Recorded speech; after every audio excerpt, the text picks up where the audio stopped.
नमस्कार, बहुत स्वागत है आपका। बज चुके हैं शाम के 8:30 और वक्त हो गया हमारी खास पेशकश खबर में दम है का। आपके साथ मैं हूं श्वेता अरोड़ा मल्होत्रा, दिन भर की तमाम दमदार खबरें लेकर आज जिन खबरों पर रहेगी हमारी नजर, उनमें सबसे पहले है ज्ञान व्यापी मस्जिद का मुद्दा, जिसमें अगली सुनवाई जो है वो 26 मई मुकर्रर कर दी गई है। साथ ही साथ वहीं कुतुब मीनार में पूजा के अधिकार की याचिका पर दिल्ली के साकेत कोर्ट में सुनवाई जो है वो पूरी हो गई है। इस मामले में फैसला 9 जून को सुनाया जाएगा। वहीं अपनी राजनीतिक जमीन खो रही कांग्रेस अपनी पकड़ को मजबूत करने के लिए लगातार कोशिशें कर रही है। हाल ही में उदयपुर में हुए चिंतन शिविर के बाद कांग्रेस ने पॉलिटिकल अफेयर ग्रुप और टास्क फोर्स 2024 का गठन कर दिया है। पंजाब के मुख्यमंत्री भगवंत मान ने अपनी सरकार के स्वास्थ्य मंत्री विजय सिंगला को पद से हटा दिया है। उनके ऊपर भ्रष्टाचार के आरोप लगे थे, जिसके बाद ये कार्रवाई की गई है। वहीं जापान में क्वाड समिट के बाद पीएम मोदी और अमेरिकी राष्ट्रपति जो बाइडेन ने द्विपक्षीय बैठक की। 24 मई यानी कि पीएम मोदी की जापान यात्रा के दूसरे दिन हुई क्वाड मीटिंग में रूस यूक्रेन का मुद्दा प्रमुख रूप से छाया रहा। तो आइए इन तमाम दमदार खबरों पर डालते हैं एक नजर।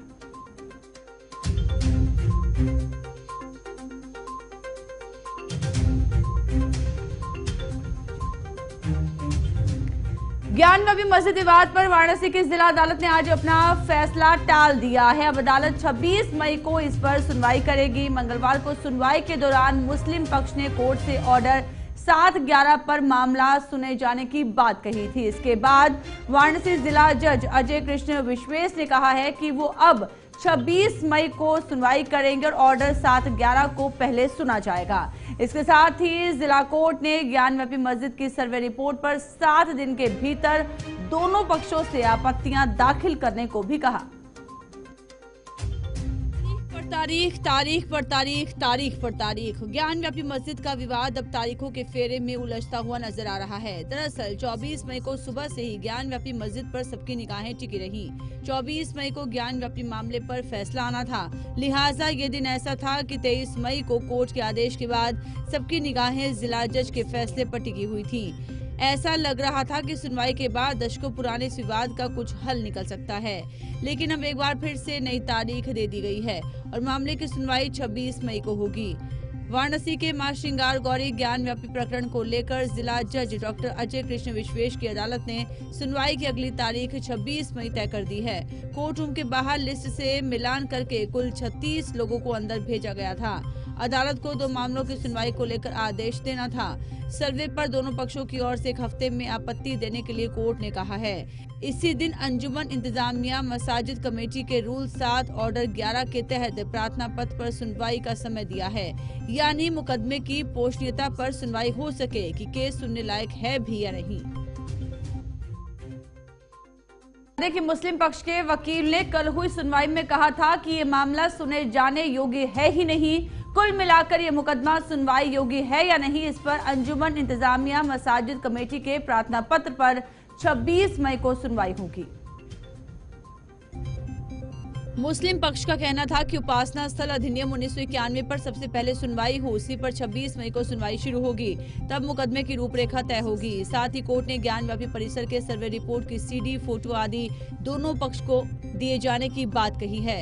सदियों पहले से चले आ रहे धर्म के नाम पर विवाद अब 21वीं सदी में भी हमारे सामने खड़े हैं। जहां एक तरफ भारत डिजिटल युग की ओर से तेजी से कदम बढ़ा रहा है, तो वहीं दूसरी तरफ देश आज भी सदियों पुराने हिंदू, मुस्लिम और मंदिर मस्जिद के मकड़जाल में फंसा हुआ नजर आ रहा है, जिसका नतीजा ये है कि देश में ऐतिहासिक धरोहर आज धर्मयुद्ध का अखाड़ा बन चुके हैं। आपको पता ही है कि हिंदू और मुस्लिम पक्ष इस मामले में सबसे अहम किरदार है। दोनों की दलीलें सुनने के बाद ही इस मामले पर कोर्ट अपना फैसला सुनाएगा। जानते हैं दोनों पक्षों ने आज क्या क्या दलील दी। सुनवाई की शुरुआत होते ही मस्जिद का प्रबंधन करने वाली अंजुमन इंतजामिया कमेटी ने 1991 के प्लेस ऑफ वर्शिप एक्ट के तहत ज्ञान व्यापी में हुए सर्वे पर सवाल उठाया। इस पक्ष की तरफ से कहा गया कि सुप्रीम कोर्ट ने सीपीसी के आदेश 7 के नियम 11 के तहत सुनवाई करने के लिए कहा है। वहीं हिंदू पक्ष की तरफ से कहा गया कि कमीशन ने जो सर्वे रिपोर्ट पेश की है, अदालत उसके ऊपर पहले गौर करे। सुनवाई के दौरान हिंदू पक्ष की तरफ से सर्वे की सीडी, रिपोर्ट और फोटो कोर्ट के सामने रखने की मांग की गई। साथ ही कथित शिवलिंग की सुरक्षित खुदाई, पैमाइश और सभी बारीकियों का ब्यौरा जुटाने का आदेश देने की भी मांग की गई। उपासना स्थल अधिनियम 1991 के संदर्भ में सीपीसी के आदेश 7 का नियम 11 किसी भी धार्मिक स्थल पर दूसरे पक्ष के दावे को सीधे अदालत में ले जाने से रोकता है। यानी किसी धार्मिक स्थल की प्रकृति और स्थिति को बदलने की याचिका सीधे अदालत में नहीं दी जा सकती। ये कानून और सीपीसी का नियम किसी धार्मिक स्थल की प्रकृति और स्थिति की पहचान के लिए कोई जांच कमीशन का गठन या सर्वेक्षण कराने से नहीं रोकता। अगर किसी कमीशन की सर्वेक्षण रिपोर्ट से विवादित धार्मिक स्थल को लेकर दावेदार पक्ष के दावे की तस्दीक होती है और अदालत उसे मान लेता है तो उसकी सुनवाई होगी। ज्ञान व्यापी से शुरू हुआ ये विवाद ताजमहल से लेकर कुतुब मीनार और मथुरा तक पहुंच चुका है। इस बीच दशकों पुराना ज्ञान व्यापी विवाद आखिरकार एक कारगर मोड़ पर पहुंचता हुआ दिखाई दे रहा है। इस बात की उम्मीद अब की जा सकती है। तो वहीं देखा जा रहा है कि देश में पिछले कुछ दिनों से धर्म को लेकर विवाद छिड़ा हुआ है। हर जगह हिंदू और मुस्लिम पक्ष अपने अपने धार्मिक स्थानों के लिए कई तरह के दावे कर रहा है। अब जहां एक तरफ वाराणसी का ज्ञान व्यापी मस्जिद चर्चा का विषय बना हुआ है, तो वहीं दूसरी ओर कुतुब मीनार को लेकर भी देश में बहस शुरू हो गई है। कुतुब मीनार पर कई सवाल उठ रहे हैं। इतिहास को नए सिरे से पढ़ा या लिखा जा सकता है या नहीं, ये तो विवाद का विषय बन गया है। दरअसल कुतुब मीनार परिसर में भगवान गणेश की एक प्रतिमा के मिलने के बाद कुतुब मीनार का विवाद शुरू हुआ था।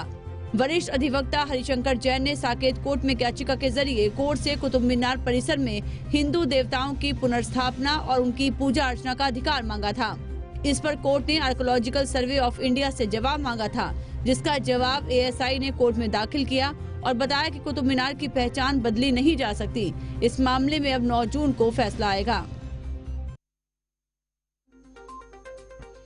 तो वहीं कुतुब मीनार में पूजा के अधिकार की याचिका पर दिल्ली के साकेत कोर्ट में सुनवाई पूरी हो चुकी है। जस्टिस निखिल चोपड़ा की बेंच ने हिंदू पक्ष की पूजा के अधिकार वाली याचिका पर फैसला सुरक्षित रख लिया है।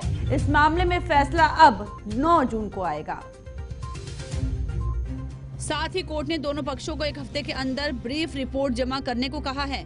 मंगलवार को दिल्ली के साकेत कोर्ट में कुव्वत उल इस्लाम मस्जिद मामले में सुनवाई हुई। हिंदू पक्ष की तरफ से दायर याचिका में कहा गया है कि कुतुबुद्दीन ऐबक द्वारा 27 मंदिरों को ध्वस्त कर कुव्वत उल इस्लाम को कुतुब मीनार परिसर के अंदर स्थापित किया गया है।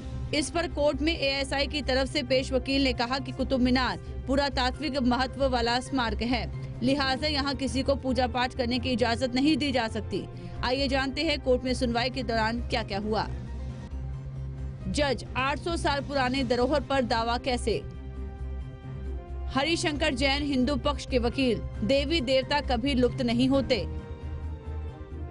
हरिशंकर जैन हिंदू पक्ष के वकील, अयोध्या केस में सुप्रीम कोर्ट ने कहा देवता हमेशा अस्तित्व में रहते हैं। जज, आप धरोहर के ढांचे को बदलना चाहते हैं। हरिशंकर जैन हिंदू पक्ष के वकील, 1600 साल पुराना लोहे का पिलर पूजा की वस्तु लोहे के स्तंभ पर संस्कृत में श्लोक मौजूद हैं। जज, आपके दावे का कानूनी आधार क्या है। हरिशंकर जैन हिंदू पक्ष के वकील, हम कोई मंदिर निर्माण नहीं चाहते। एएसआई 1958 एक्ट के तहत पूजा मूलभूत अधिकार का हिस्सा नहीं है। जज, सुनवाई की अगली तारीख 9 जून को निर्धारित है। वहीं कुतुब मीनार पर आए फैसले में हिंदू पक्ष की ओर से हरिशंकर जैन ने कहा कि परिसर में पूजा की अनुमति मिले और मूर्तियों के संरक्षण के लिए ट्रस्ट बनाया जाए। उन्होंने कहा कि आर्टिकल 25 के तहत उन्हें पूजा के संवैधानिक अधिकार से वंचित किया जा रहा है। साथ ही ये भी कहा गया कि अयोध्या फैसले में ये माना गया है कि एक देवता जीवित रहता है, वो कभी नहीं खोता है। अगर ऐसा है तो मेरी पूजा करने का अधिकार बच जाता है। जैन ने निचली अदालत के फैसले को गलत बताया और कहा देश में एएसआई के संरक्षण वाली कई धार्मिक इमारतें हैं जहां पूजा होती है। कुतुब मीनार को लेकर सबकी अपनी अपनी राय थी और अपनी अपनी दलीलें थी। अब कुतुब मीनार पर तो फैसला आ गया, लेकिन इसका ये मतलब नहीं कि देश में धर्म के नाम पर छिड़ा हुआ विवाद खत्म हो गया, बल्कि अब सबकी निगाहें 26 मई को आने वाली ज्ञान व्यापी मामले पर टिकी हुई हैं। इस मामले में जिला जज का क्या फैसला आता है, ये तो आने वाला वक्त ही बता पाएगा। वहीं राजनीति में जमीन खो रही कांग्रेस अपनी पकड़ को मजबूत करने के लिए हाथ पैर मार रही है। हाल ही में उदयपुर में हुए चिंतन शिविर के बाद कांग्रेस ने पॉलिटिकल अफेयर ग्रुप और टास्क फोर्स 2024 का गठन कर दिया है। पॉलिटिकल अफेयर ग्रुप में जहां राहुल गांधी को शामिल किया गया है, तो प्रियंका गांधी को टास्क फोर्स 2024 का सदस्य बनाया गया है। साल 2024 में होने वाले लोकसभा चुनाव के लिए कांग्रेस पार्टी ने अभी से तैयारियां शुरू कर दी हैं और इसको लेकर पार्टी ने एक टास्क फोर्स का गठन किया है। बताया जा रहा है कि कांग्रेस के अंतरिम अध्यक्ष सोनिया गांधी ने पार्टी के प्रमुख मुद्दों पर सलाह देने के लिए टास्क फोर्स का गठन किया है, जिसमें प्रियंका गांधी को शामिल किया गया है। कांग्रेस ने पॉलिटिकल अफेयर ग्रुप और टास्क फोर्स 2024 के गठन का ऐलान किया है। पॉलिटिकल अफेयर ग्रुप में राहुल गांधी को सदस्य बनाया गया है, जबकि टास्क फोर्स 2024 में प्रियंका गांधी को सदस्य के तौर पर शामिल किया गया है। वहीं भारत जोड़ो यात्रा में दिग्विजय सिंह और सचिन पायलट को जगह दी गई है। दरअसल कांग्रेस ने हाल ही में उदयपुर में 3 दिन का चिंतन शिविर बुलाया था। इस दौरान सोनिया गांधी ने कांग्रेस में संगठनात्मक बदलाव की बात कही थी। इसी के मद्देनजर उन्होंने पॉलिटिकल अफेयर ग्रुप और टास्क फोर्स के गठन का भी ऐलान किया था।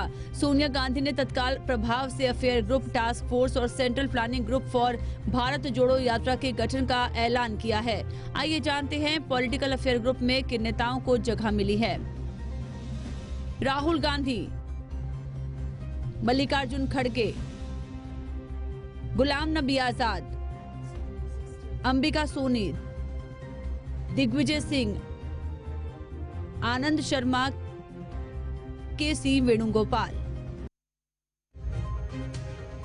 तो ये तो थी पॉलिटिकल अफेयर ग्रुप में जगह बनाने वाले पार्टी के चेहरे। टास्क फोर्स और भारत जोड़ो यात्रा के समन्वय के लिए बनाए गए सेंट्रल प्लानिंग ग्रुप में किन नेताओं को जगह मिली है, आइए ये भी जान लेते हैं।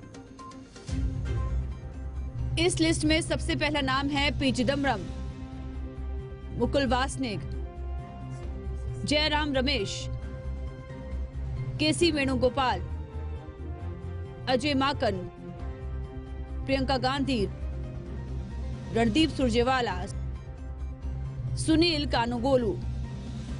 भारत जोड़ो यात्रा के समन्वय के लिए बनाए गए सेंट्रल प्लानिंग ग्रुप में इन नेताओं को जगह मिली है। दिग्विजय सिंह, सचिन पायलट, शशि थरूर, रवनीत सिंह बिट्टू, केजे जॉर्ज, ज्योति मानी, प्रद्युत बोलदोलोई, जीतू पटवारी, सलीम अहमद। वहीं टास्क फोर्स के काम की बात की जाए तो प्रत्येक सदस्य को संगठन, संचार और मीडिया आउटरीच, वित्त और चुनाव प्रबंधन से संबंधित काम सौंपा जाएगा। इन सदस्यों के पास अपनी टीमें होंगी, इन्हें लेकर बाद में जानकारी दी जाएगी। ये टास्क फोर्स उदयपुर नव संकल्प घोषणाओं और 6 समूहों की रिपोर्ट के आधार पर काम करेगी। पंजाब के मुख्यमंत्री भगवंत मान ने अपनी सरकार के स्वास्थ्य मंत्री विजय सिंगला को पद से हटा दिया है। उनके ऊपर भ्रष्टाचार के आरोप लगे थे, जिसके बाद ये कार्रवाई की गई है। उन पर आरोप है कि ठेकों के एवज में उन्होंने अधिकारियों से 1% कमीशन की मांग की थी। विजय सिंगला के खिलाफ ठोस सबूत भी पाए गए, जिसके बाद मंत्री पद से हटाने के साथ ही पुलिस ने उन्हें गिरफ्तार भी कर लिया, जिसके बाद सरकार की चौतरफा सराहना हो रही है। पंजाब में इन दिनों भगवंत मान सरकार फुल एक्शन मोड में नजर आ रही है। ऐसे में सरकार की ओर से तेजी से जनता के हित में कड़े कदम उठाए जा रहे हैं। साथ ही भ्रष्टाचारियों के खिलाफ सख्त रुख अपनाते हुए कड़ी कार्रवाई भी की जा रही है। इसी कड़ी में सीएम भगवंत मान ने अपने ही स्वास्थ्य मंत्री के खिलाफ बड़ी कार्रवाई कर दी है। स्वास्थ्य मंत्री विजय सिंगला को ठेके पर 1% कमीशन मांगने को लेकर कार्रवाई करते हुए उनको तत्काल प्रभाव से बर्खास्त कर दिया गया। इतना ही नहीं, एंटी करप्शन ब्रांच ने उनको गिरफ्तार भी कर लिया। जिवें कि तुहानूं सारिआं नूं पता ही है कि आम आदमी पार्टी सच्चे दिलों ईमानदार पार्टी है। साडी सरकार तह दिलों ईमानदार सरकार है। ਅਸੀਂ 1 रुपये ਦੀ भी हेरा फेरी बर्दाश्त नहीं करांगे। जदों चोण प्रचार दौरान मैं पिंडां, शहरां, कस्बिਆਂ ਜਾਂਦਾ ਸੀ ਤਾਂ मैं लोगों दी ਅੱਖਾਂ चों एक उम्मीद देखदा सी। लोगों के चेहरिਆਂ ਤੋਂ ਮੈਨੂੰ एक उम्मीद नज़र आउंदी सी कि शायद कोई ऐसा आवेगा जिहड़ा सानू भ्रिष्टाचार दी, आ करप्शन दी दलदल चों कढ लेगा। ते जदों मैनू मुख्य मंत्री का चेहरा ऐलान करना सी ਤਾਂ ਦਿੱਲੀ ਦੇ ਮੁੱਖ ਮੰਤਰੀ ਤੇ ਆਮ ਆਦਮੀ ਪਾਰਟੀ ਦੇ ਪ੍ਰਧਾਨ ਸ਼੍ਰੀ ਅਰਵਿੰਦ ਕੇਜਰੀਵਾਲ ਜੀ ਨੇ ਵੀ ਮੈਨੂੰ ਕਿਹਾ ਸੀ ਕਿ ਭਗਵੰਤ, ਮੈਂ ਇੱਕ ਪੈਸੇ ਦੀ ਵੀ ਬੇਈਮਾਨੀ, ਰਿਸ਼ਵਤਖੋਰੀ, ਭ੍ਰਿਸ਼ਟਾਚਾਰੀ ਬਰਦਾਸ਼ਤ ਨਹੀਂ ਕਰ ਸਕਦਾ। ਤਾਂ ਮੈਂ ਉਹਨਾਂ ਨੂੰ ਵਚਨ ਦਿੱਤਾ ਸੀ ਕਿ ਜੀ ਬਿਲਕੁਲ ਇਦਾਂ ਹੀ ਹੋਊਗਾ। ਆਪਣੀ ਪਾਰਟੀ ਜਿਹੜੀ ਹੈ ਉਹ ਇੱਕ ਅੰਦੋਲਨ ਚੋਂ ਨਿਕਲੀ ਹੋਈ ਪਾਰਟੀ ਹੈ, ਕਰਪਸ਼ਨ ਦੇ ਖਿਲਾਫ ਅੰਦੋਲਨ ਚੋਂ ਨਿਕਲੀ ਹੋਈ ਪਾਰਟੀ ਹੈ, ਤੇ ਭਾਵੇਂ ਕੋਈ ਆਪਣੇ ਹੀ ਹੋਵੇ ਅਸੀਂ ਉਹਨਾਂ ਨੂੰ ਬਖਸ਼ਾਂਗੇ ਨਹੀਂ।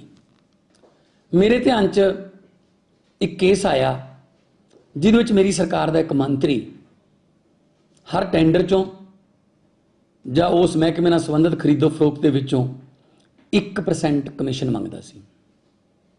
ਮੈਂ ਇਸ ਕੇਸ ਨੂੰ ਬਹੁਤ ਗੰਭੀਰਤਾ ਨਾਲ ਲਿਆ। ਇਸ ਕੇਸ ਦਾ ਸਿਰਫ ਮੈਨੂੰ ਪਤਾ ਹੈ, ਨਾ ਤਾਂ ਮੀਡੀਆ ਨੂੰ ਪਤਾ ਹੈ, ਨਾ ਵਿਰੋਧੀ ਪਾਰਟੀਆਂ ਨੂੰ ਪਤਾ। ਜੇ ਮੈਂ ਚਾਹੁੰਦਾ ਤਾਂ ਇਸ ਕੇਸ ਨੂੰ ਮੈਂ ਦੱਬ ਸਕਦਾ ਸੀ, ਪਰ ਜੇ ਮੈਂ ਇਦਾਂ ਕਰਦਾ ਤਾਂ ਆਪਣੀ ਜ਼ਮੀਰ ਨਾਲ ਵੀ ਧੋਖਾ ਕਰਦਾ ਤੇ ਲੱਖਾਂ ਲੋਕ ਜਿਨ੍ਹਾਂ ਨੇ ਮੇਰੇ ਤੇ ਵਿਸ਼ਵਾਸ ਕੀਤਾ ਹੈ ਉਹਨਾਂ ਦਾ ਮੈਂ ਵਿਸ਼ਵਾਸ ਤੋੜਦਾ। ਇਸ ਲਈ ਮੈਂ ਉਸ ਮੰਤਰੀ ਦੇ ਖਿਲਾਫ ਸਖਤ ਐਕਸ਼ਨ ਲੈ ਰਿਹਾ, ਉਹਨੂੰ ਮੰਤਰੀ ਮੰਡਲ ਚੋਂ ਬਰਖਾਸਤ ਕਰ ਰਿਹਾ ਤੇ ਤੁਰੰਤ ਪੁਲਿਸ ਨੂੰ ਉਹਦੇ ਖਿਲਾਫ ਕੇਸ ਦਰਜ ਕਰਨ ਦੇ ਨਿਰਦੇਸ਼ ਦੇ ਰਿਹਾ। उस मंत्री का नाम है डॉक्टर विजय सिंगला। पंजाब सीएम भगवंत मान के सख्त एक्शन के बाद दिल्ली सीएम अरविंद केजरीवाल ने तारीफ करते हुए कहा कि मुझे उन पर गर्व है जो भ्रष्टाचार को लेकर ईमानदारी से काम कर रहे हैं। केजरीवाल ने कहा कि आम आदमी पार्टी कट्टर ईमानदार सरकार है और जनता के हित में लगातार बेहतर काम करती रहेगी। सरदार भगवंत मान जी ने अपने हेल्थ मिनिस्टर को बर्खास्त कर दिया, उसके खिलाफ केस दर्ज करके उन्हें गिरफ्तार किया जा रहा है। किसी को इस भ्रष्टाचार का पता नहीं था, ना मीडिया को पता था, ना विपक्ष को पता था, किसी को नहीं पता था। मान साहब चाहते तो मंत्री से सेटिंग करके अपने लिए एक हिस्सा मांग सकते थे। अब तक तो ऐसे ही होता था। मान साहब चाहते मामले को दबा सकते थे, उन्होंने ऐसा नहीं किया। उन्होंने खुद ब खुद अपने मंत्री के खिलाफ एक्शन लिया। भगवंत, हमें आपके ऊपर गर्व है, पूरे पंजाब को आपके ऊपर गर्व है, पूरे देश को आपके ऊपर गर्व है। 2015 में जब दिल्ली में हमारी सरकार बनी थी तब मैंने भी अपने फूड मिनिस्टर के खिलाफ ऐसे ही एक्शन लिया था। उसके भ्रष्टाचार के सबूत मेरे पास आए थे, तब भी किसी को नहीं पता था। मैंने खुद ब खुद उसके खिलाफ एक्शन लिया था। आम आदमी पार्टी कट्टर ईमानदार पार्टी है।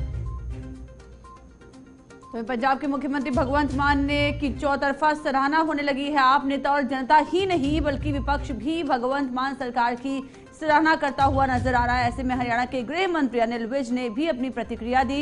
अनिल विज ने कहा कि बेईमानी को खत्म करने के लिए अगर ईमानदारी से काम किया गया है तो ये एक सराहनीय कदम है। बेईमानी को खत्म करने के लिए अगर ईमानदारी से काम किया है तो सराहनीय बात है।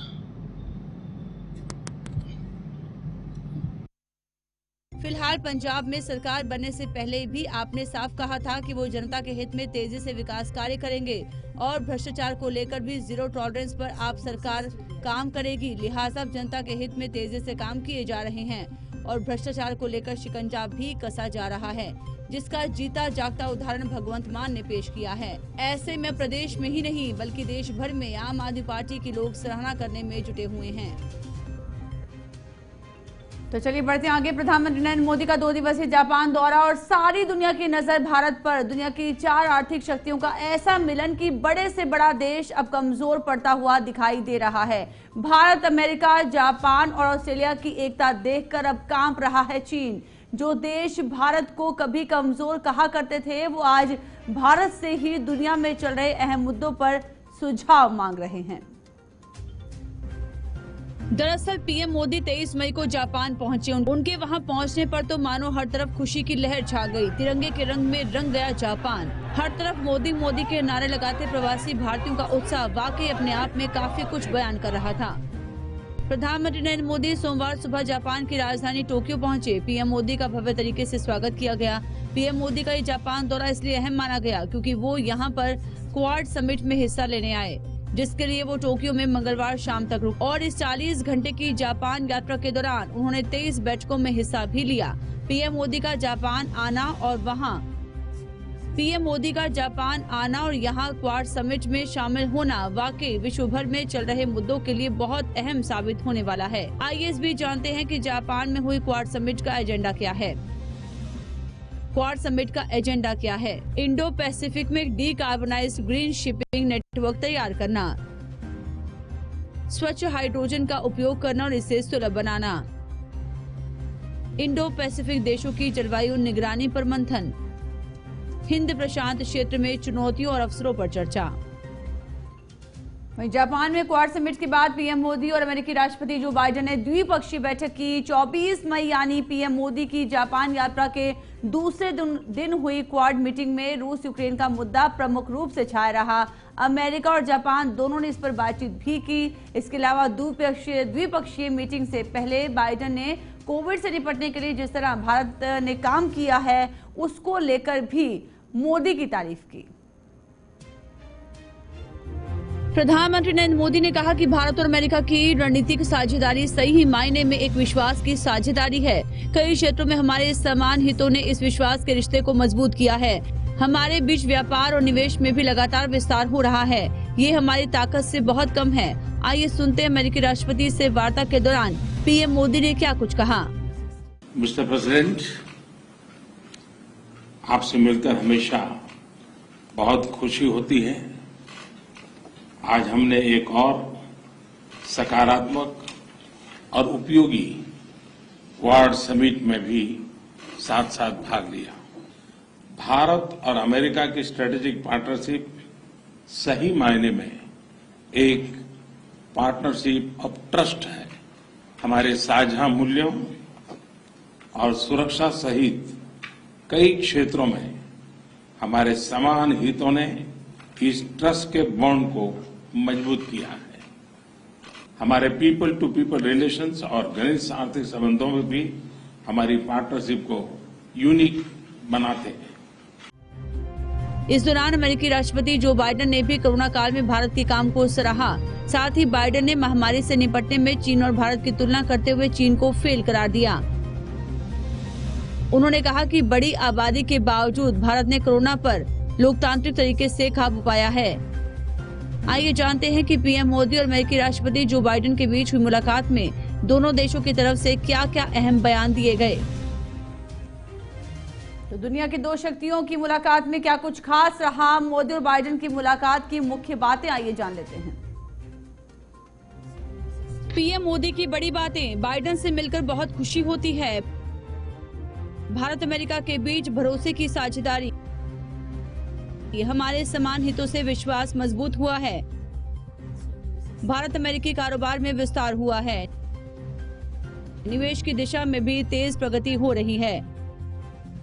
तकनीक की दिशा में भी सहयोग बढ़ा है। वैश्विक शांति के लिए भारत अमेरिका की दोस्ती अहम। जो बाइडेन की बड़ी बातें। लोकतंत्र के लिए मोदी काम कर रहे हैं। पीएम मोदी लोकतंत्र की मजबूती का काम कर रहे हैं।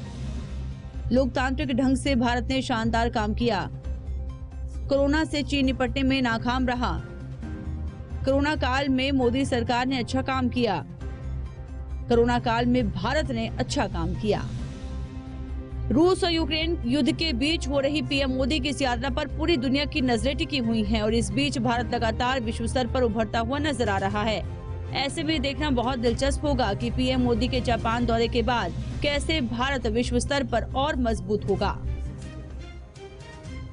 तो इसी के साथ हमारी खास पेशकश खबर में दम है। मेरे साथ इतना ही। कल फिर हाजिर होंगे तमाम दमदार खबरें लेकर। तब तक के लिए आप दीजिए इजाजत और देखते रहिए JK 24/7 न्यूज।